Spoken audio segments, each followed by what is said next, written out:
एक ओर भारत की वैष्णव परंपरा की गौड़पादीय परंपरा को चैतन्य महाप्रभु के माध्यम से आगे बढ़ाने का कार्य, यहां से आगे बढ़ाने का कार्य हुआ, वहीं दूसरी ओर हम लोगों ने इस बात को भी देखा है कि कैसे इस पूरे क्षेत्र के सामने, जहां पर याद करिए एक समय भारत के सनातन की पहचान बनने वाला नवद्वीप, जिसने हमें पहचान दी, जिस बंगाल ने हमें पहचान दी थी, आज उस बंगाल के सामने स्वयं पहचान का संकट खड़ा हुआ है। बहनों और भाइयों, ये पहचान का संकट खड़ा करने वाले लोग कौन हैं? क्या हम इस बात को नहीं जानते? ये वही धरा है जो कभी भारत को पहचान देती थी, और आज उसी धरा में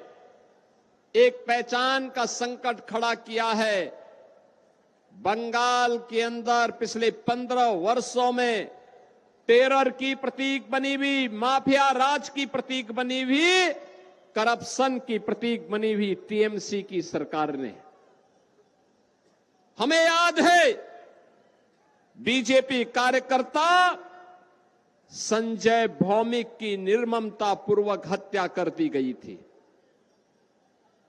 निर्ममता पूर्वक हत्या कर दी गई थी। टीएमसी के गुंडे सरेआम घूम रहे हैं,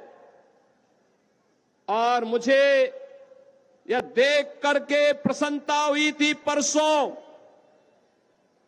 जब बंगाल के अंदर 152 असेंबली कॉन्स्टिट्यूएंसी में जब मतदान हो रहे थे, तो मतदान के अंदर मैं एक बात देख रहा था,